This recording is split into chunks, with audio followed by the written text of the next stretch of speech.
ഗസ്റ്റിനെ entertainment ചെയ്യിക്കുക എന്നുള്ളതാണ് അവിടെ ശ്രീരേഖയ്ക്ക് കൊടുത്തിരിക്കുന്ന ടാസ്ക്. അവിടുത്തെ റോബോ ആയിട്ട് ജാസ്മിൻ ആണുള്ളത്. അവിടെ പെഡിക്യൂർ മാനിക്യൂർ ഒക്കെ ചെയ്യാനും അവിടെ മസാജ് ചെയ്യാനൊക്കെ സിജോനെയാണ് ഏൽപ്പിച്ചിരുന്നത്.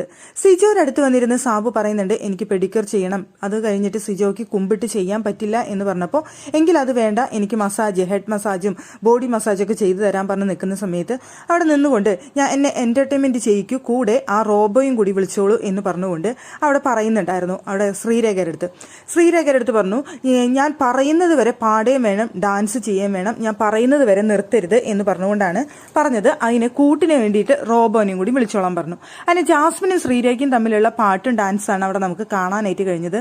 എൻ്റെ പൊന്നോ, വെറുപ്പിച്ച് കൊല്ല എന്ന് പറഞ്ഞു കഴിഞ്ഞാൽ ശ്രീരേഖ വെറുപ്പിച്ച് കൊന്ന്. ഇന്നലെ എല്ലാവരും പറയുന്നുണ്ടായിരുന്നു അടിപൊളിയായിട്ട് അവിടെ ടാസ്ക് ചെയ്തു ശ്രീരേഖ എന്ന് പറയുന്നുണ്ടായിരുന്നു. അവിടെ സെക്യൂരിറ്റി ആയിട്ട് നിന്ന സമയത്ത് സത്യത്തിൽ എനിക്കൊരു കോമഡി സെക്യൂരിറ്റി ആയിട്ടാണ് തോന്നിയത്. ഒരു സെക്യൂരിറ്റിക്ക് പറ്റിയ ഒരു ക്യാരക്ടറായിട്ടൊന്നും ശ്രീരേഖ എനിക്ക് ഫീൽ ചെയ്തില്ല. ഇന്നിപ്പോൾ അവിടെ എന്റർടൈൻമെന്റ് ചെയ്യിക്കുക എന്ന് പറഞ്ഞു കഴിഞ്ഞാൽ സത്യം പറഞ്ഞു കഴിഞ്ഞാൽ കാണുന്ന പ്രേക്ഷകർക്ക് അതൊരു വെറുപ്പീരായിട്ടാണ് തോന്നിയിട്ടുള്ളൂ. കൊഞ്ചിയിട്ടുള്ള പാട്ടും ഡാൻസും ഒക്കെ. ഇന്നലെ പക്ഷെ അവര് അവിടെ എന്റർടൈൻമെന്റ് ചെയ്യിപ്പിക്കുക എന്ന് പറഞ്ഞ സമയത്ത് അപ്സരയും ശരണ്യയും ആ ടീമൊക്കെ വളരെ നന്നായിട്ട് പാട്ട് പാടുകയും ഡാൻസ് കളിക്കുകയൊക്കെ ചെയ്തിരുന്നു.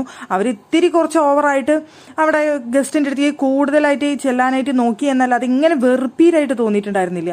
ഇത് ശ്രീരേഖ സ്വന്തം ക്യാരക്ടർ വിട്ടിട്ട് വേറൊരു ക്യാരക്ടറായിട്ടാണ് അവിടെ നിൽക്കുന്നത്. ഒരു ആണിന്റെ വേഷമൊക്കെ കെട്ടി മീശയൊക്കെ ഒരു പൊടിമീശയൊക്കെ വരച്ചിട്ട് എന്നിട്ട് സത്യം പറഞ്ഞു കഴിഞ്ഞാൽ വെറുപ്പീരാക്കാണ് ചെയ്യുന്നത്. കാണുന്ന പ്രേക്ഷകർക്ക് ഭയങ്കര വെറുപ്പീരായിട്ടാണ് തോന്നിയത്. സാബുവിന് എങ്ങനെ തോന്നിയെന്ന് എനിക്കറിയില്ല. എനിക്ക് അങ്ങനെ തന്നെയാണ് ഫീൽ ചെയ്തത്. സാബുവിനും വെറുപ്പീരായിട്ട് ഫീൽ ചെയ്തു എന്നാണ് തോന്നിയത്.